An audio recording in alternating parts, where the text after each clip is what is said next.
নমস্কাৰ বন্ধুসকল, welcome to my YouTube channel Assam career latest.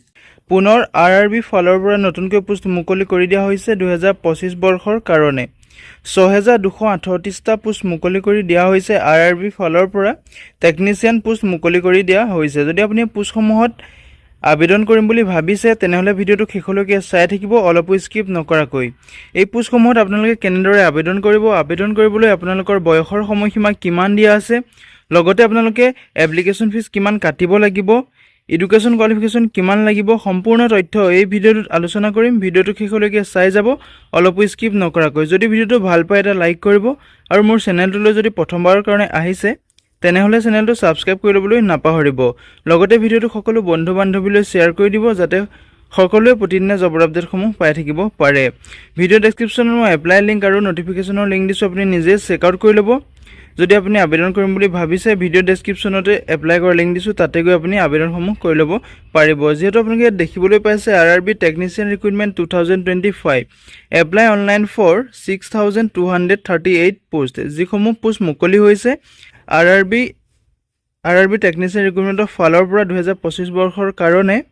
এই পোষ্টসমূহত আপোনালোকে আবেদন কৰিম বুলি যদি ভাবিছে আবেদন কৰি ল'ব পাৰিব। যদি আপুনি ইণ্টাৰেষ্টেড হয়, এলিজিবল হয়, আবেদনসমূহ কৰি ল'ব পাৰিব। ইয়াতে ফুল ডিটেইলছটো কৈ আপুনি চাই যাব ভিডিওটো শেষলৈকে, অলপো স্কিপ নকৰাকৈ।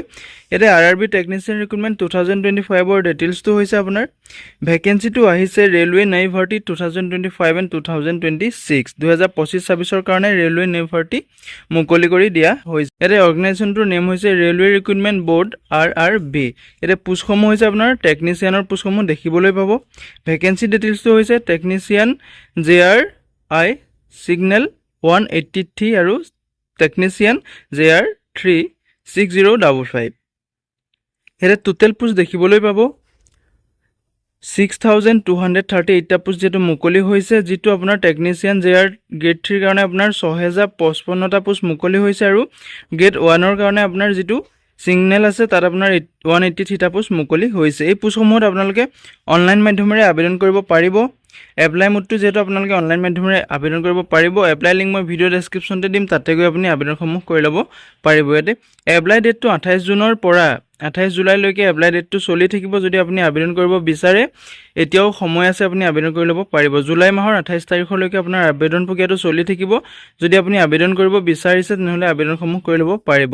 হু কেন এপ্লাই, এই পোষ্টসমূহত আপুনি যদি ভাৰতৰ মেল ফিমেল কেণ্ডিডেট হয় তেতিয়া আপুনি এই পোষ্টসমূহত আবেদন কৰিব পাৰিব। আপুনি যদি অসমৰ পৰা আবেদন কৰিম বুলি ভাবিছে অসমৰ পৰা এই পোষ্টসমূহত আবেদন কৰিব পাৰিব। ভাৰতৰ প্ৰতিখন ৰাজ্যৰ পৰা এই পোষ্টসমূহত আবেদন কৰিব পাৰিব। ইয়াতে আপোনাৰ যিটো আৰআৰবি টেকনিচিয়ান ৰিক্ৰুইটমেণ্ট 2025ৰ যিটো চেলাৰী ডিটেইলছটো দিয়া আছে, আপোনাৰ মন্থলি 19,900 টকাৰ পৰা আৰম্ভ কৰি আপোনাৰ 29,200 টকালৈকে আপুনি চেলাৰীটো পাব। লগতে গেট পেটো আপোনাৰ এক্সট্ৰাকৈ গেট পেটো থাকিব। ইয়াতে এজ ইলেকশ্যনটো দিয়া আছে, যিটো গ্ৰেড 1ৰ ছিগনেল আছে তাত আপোনাৰ এজ ইলেকশ্যনটো দিয়া আছে। মিনিমাম এজটো আপোনাৰ 18 বছৰৰ পৰা এই পোষ্টসমূহত আবেদন কৰিব পাৰিব, আৰু মেক্সিমাম আপোনাৰ 33 ইয়াৰ্ছলৈকে আপুনি পোষ্টসমূহত আবেদন কৰিব পাৰিব। যিটো গ্ৰেড 3 আছে আপোনাৰ সেইটো এজ লিমিট দিয়া আছে আপোনাৰ মিনিমাম 18 বছৰৰ পৰা আপুনি মেক্সিমাম 30 বছৰলৈকে এই পোষ্টসমূহত আবেদন কৰিব পাৰিব।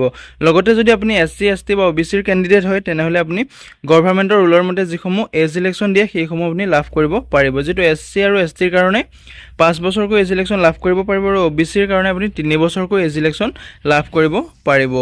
ইয়াতে এপ্লিকেশ্যন ফিজটো দিয়া আছে। যিসকল জেনেৰেল আৰু OBCৰ কেণ্ডিডেট হয় তেওঁলোকে 500 টকা এপ্লিকেশ্যন ফিজ কাটিব লাগিব, আৰু যিসকল SC ST PWDৰ কেণ্ডিডেট হয় তেওঁলোকে 250 টকাকৈ এপ্লিকেশ্যন ফিজ কাটিব লাগিব। পে'মেণ্ট মোডটো আপোনালোকে অনলাইন মাধ্যমেৰে পে'মেণ্ট কৰিব পাৰিব।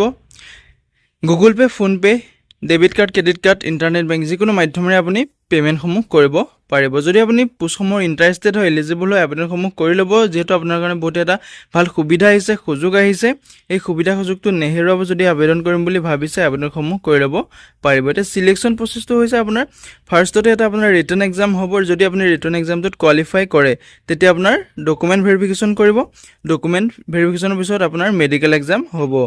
এডুকেশ্যন কোৱালিফিকেশ্যন এই পোষ্টসমূহত আবেদন কৰিবলৈ আপোনাৰ 10 পাছৰ কাৰণে বেলেগ ধৰণৰ পোষ্ট দেখিবলৈ পাব যদি আপোনাৰ ITI আছে ডিপ্লোমা আছে ডিপ্লোমা এণ্ড ডিগ্ৰী আছে তেতিয়া আপুনি পোষ্টসমূহত আবেদন কৰিবলৈ পাব 10 পাছৰ কাৰণে ইয়াত বেলেগ ধৰণৰ পোষ্ট দেখিব ITI থকা সকলৰ কাৰণে বেলেগ ধৰণৰ পোষ্ট দেখিব ডিপ্লোমা আৰু ডিগ্ৰী থকা সকলৰ কাৰণেও বেলেগ ধৰণৰ পোষ্ট দেখিব মিনিমাম যদি আপুনি 10 পাছৰ কৰি থৈছে তেতিয়া আপুনি পোষ্টসমূহত আবেদন কৰিব পাৰিব ইম্পৰ্টেন্ট ডকুমেন্টটো হৈছে আপোনাৰ আবেদন কৰাৰ সময়ত কি ডকুমেন্ট লাগিব পাসপোৰ্ট সাইজ ফটোগ্ৰাফ লাগিব সিগনেচাৰ লাগিব আধাৰ কাৰ্ড লাগিব এডুকেশন সাৰ্টিফিকেট লাগিব আপুনি যেটো ম্যাক্সিমাম এডুকেশন কৰি থৈছে তাৰ আপোনাৰ সাৰ্টিফিকেট দিব লাগিব যদি আপুনি ITI কৰিছে ITI সার্টিফিকেট দিব লাগিব এটা কাষ্ট সার্টিফিকেট লাগিব যদি আপুনি SC ST বা OBC ক্যান্ডিডেট হয় তেনেহলে আপোনাৰ কাষ্ট সাৰ্টিফিকেট লাগিব লগতে আপোনাৰ এজ প্ৰুফটো লাগিব এজ প্ৰুফটো আপুনি মেট্ৰিকৰ মাৰ্কশিট দিব পাৰে নতুবা আপোনাৰ বাৰ্থ সাৰ্টিফিকেটটো দিব পাৰে যদি আপুনি পোষ্টসমূহত ইন্টাৰেষ্টেড হয় এলিজিবল হয় আবেদন যদি কৰিম বুলি ভাবিছে ভিডিও ডেসক্ৰিপচনে মই আবেদন কৰাৰ লিংক দিছো তাতে গৈ আপুনি আবেদনসমূহ কৰি ল'ব পাৰিব অনলাইন ফৰ্ম ষ্টাৰ্টিং ডেটটো আপোনাৰ 28 জুন তাৰিখৰ পৰা